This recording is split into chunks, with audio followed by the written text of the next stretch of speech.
Capítulo 3. Uma breve digressão sobre o porco, ou porque o céu detesta presunto.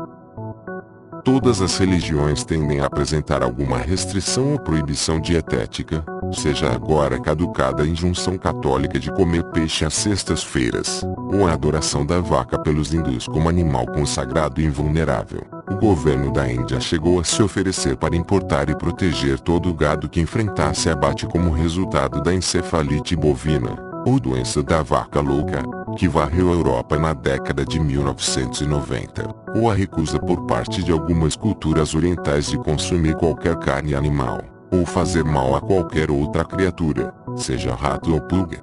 Mas o mais velho e mais persistente de todos os fetiches é o ódio, e até mesmo o pavor, do porco. Ele surgiu na Judeia primitiva, e durante séculos foi uma das maneiras, sendo a outra a circuncisão, pela qual os judeus podiam ser reconhecidos.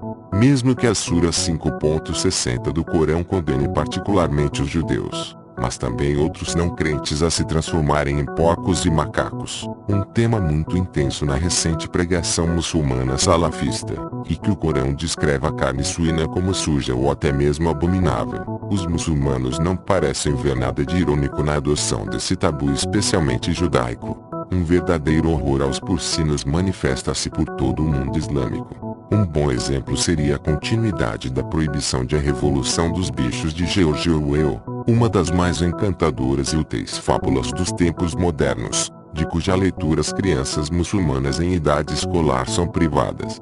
Cheguei a examinar algumas das solenes ordens de proibição escritas por ministros da educação árabes, que são tão estúpidos que deixam de perceber o papel malévolo e ditatorial desempenhado pelos porcos na própria história.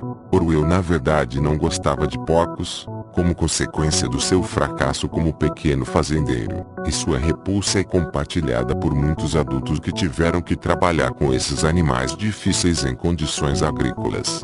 Amontoados em chiqueiros, os porcos tendem a se comportar suinamente, por assim dizer, tendo ruidosas e nojentas brigas. Eles não ignoram comer sua própria cria e até mesmo seus excrementos, enquanto sua tendência à galanteria relaxada e casual é muitas vezes dolorosa aos olhos mais sensíveis. Mas foi notado com frequência que os porcos, quando deixados aos seus próprios recursos, e dotados de suficiente espaço, mantêm-se muito limpos, montam pequenas habitações, criam famílias e se envolvem em interação social com outros porcos. As criaturas também exibem muitos sinais de inteligência, e foi calculado que a relação crucial entre o peso do cérebro e o peso do corpo é quase tão elevada neles quanto nos golfinhos. Há uma grande capacidade de adaptação entre o porco e o seu ambiente, como atestam os javalis e porcos selvagens, em oposição aos plácidos leitões cevados e porquinhos brincalhões da nossa experiência mais imediata. Mas o casco fendido tornou-se um símbolo diabólico para os medrosos, e eu ouso dizer que é fácil presumir quem veio primeiro, o diabo ou o porco. Seria meramente enfadonho e idiota perguntar-se como o projetista de todas as coisas concebeu uma criatura tão versátil e então ordenou a sua criação mamífera superior a evitá-la completamente, ou arriscar-se ao seu eterno desprazer. Porém, muitos mamíferos em outras circunstâncias inteligentes sustentam a crença de que o céu detesta presunto. Espero que a essa altura você já tenha adivinhado o que em todo caso sabemos, que esse simpático animal é um dos nossos primos bem próximos. Ele compartilha uma boa parte do nosso DNA e, ultimamente, tem havido bem-vindos transplantes de pele, válvulas cardíacas e rins de porcos em humanos. Se, o que eu sinceramente espero que não aconteça, um novo Dr. Morial pudesse corromper recentes progressos em clonagem e criar um híbrido, um homem-porco é um resultado provável dos mais temidos. Nesse interim, quase tudo no porco é aproveitável, desde a sua nutritiva e deliciosa carne até sua grossa pele para couro e seus pelos para escovas. Na graphic novel de Upton Sinclair do Matadouro de Chicago, Tijungle, é angustiante ler sobre como aqueles porcos são transportados suspensos em ganchos, berrando enquanto suas gargantas são cortadas. Mesmo os nervos mais fortes dos trabalhadores mais calejados ficam abalados com a experiência. Há alguma coisa naquele grito, forçando um pouco mais, pode-se notar que as crianças, quando não molestadas por rabinos e imãs, são muito atraídas por porcos, especialmente leitõezinhos, e que geralmente os bombeiros não gostam de comer porco assado nem torresmo. A primitiva palavra vernacular para carne humana assada na Nova Guiné e em outros lugares é porco comprido. Eu pessoalmente nunca tive essa relevante experiência gustativa, mas parece que nós temos sim, quando comidos, um sabor muito semelhante ao dos porcos. Isso ajuda a tornar absurda a habitual explicação secular da proibição original judaica. Argumenta-se que a proibição foi inicialmente racional, uma vez que a carne de porco em climas quentes pode se tornar rançosa e desenvolver os vermes da triquinose. Essa objeção, que talvez se aplique no caso de moluscos não kasher, é absurda quando aplicada às condições atuais.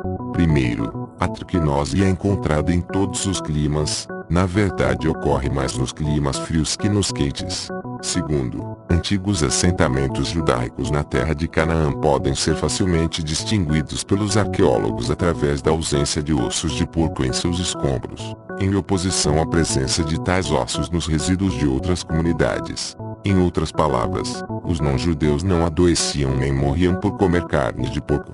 Além de qualquer outra coisa, se tivessem morrido por essa razão, não teria havido necessidade de o Deus de Moisés ordenar sua matança por não comedores de porco. Deve haver, portanto, alguma outra resposta para esse enigma. Considero a minha própria solução como original, embora sem o auxílio de Sir James Frazer do grande Ibn Haq eu poderia não ter deparado com ela. Segundo muitas autoridades antigas, a atitude dos primeiros semitas em relação ao suíno era tanto de reverência quanto de repugnância. Comer carne de porco era considerado algo especial, até mesmo privilegiado e ritualista.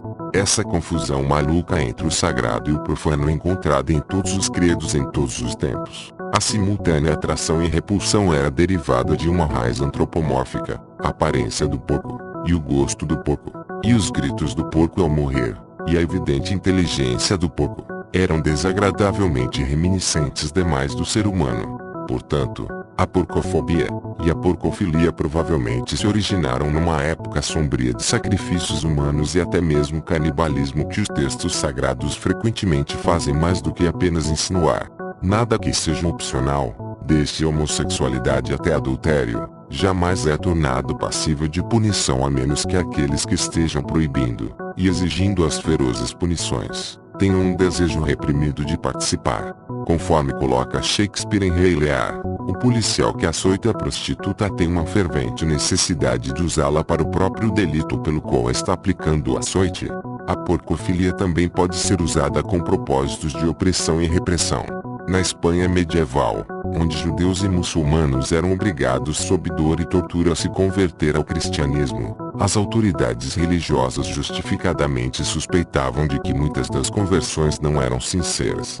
De fato, a Inquisição surgiu em parte devido ao santo pavor de que infiéis secretos estivessem frequentando a missa, onde, é claro, e de forma ainda mais repugnante, fingiam comer carne humana e beber sangue humano, na pessoa do próprio Cristo.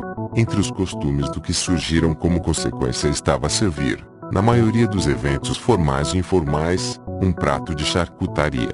Aqueles que foram afortunados o bastante para visitar a Espanha, ou qualquer restaurante espanhol, estarão familiarizados com o gesto de hospitalidade, literalmente dúzias de pedaços de carne de porco, fatiados e curados de maneiras diferentes. Mas a origem sinistra desse costume jaz num esforço constante de farejar heresia, e de estar seriamente atento a qualquer expressão reveladora de desprazer. Nas mãos de ardentes fanáticos cristãos, até mesmo o delicioso jamón ibérico podia ser introduzido no serviço como forma de tortura. Hoje, essa antiga estupidez nos é novamente imposta. Fanáticos muçulmanos na Europa estão exigindo que os 3 porquinhos, Miss Piggy, o leitãozinho do ursinho Pooh e outros bichinhos e personagens tradicionais sejam removidos do inocente olhar de seus filhos. As desconsoladas criações da GI provavelmente não leram o suficiente para conhecer a Imperatriz de Blanchings, e as delícias infinitamente renováveis do Conde de Inswat nas esplêndidas páginas do incomparável autor Sr. Whiffley, Ticari of Tipig, mas haverá encrenca quando lá chegarem. Uma velha estátua de um javali selvagem, num arboreto na média Inglaterra, já foi ameaçada pelo inconsequente vandalismo islâmico. Num microcosmo, esse fetiche aparentemente trivial mostra como a religião, a fé e a superstição distorcem toda a nossa imagem do mundo. O porco é tão próximo de nós, e tem sido tão conveniente para nós sob tantos aspectos, que atualmente os humanistas defendem com afinco que ele não deveria ser criado industrialmente, confinado, separado da sua cria e forçado a viver em sua própria imundície, deixando de lado todas as outras considerações. A resultante carne rosada e esponjosa é sim um tanto repulsiva, mas essa é uma decisão que podemos tomar sob a luz clara da razão e da compaixão, como algo estendido a criaturas semelhantes e aparentadas, e não como resultado de encantações das fogueiras da Idade do Ferro, onde delitos muito piores eram celebrados em nome de Deus.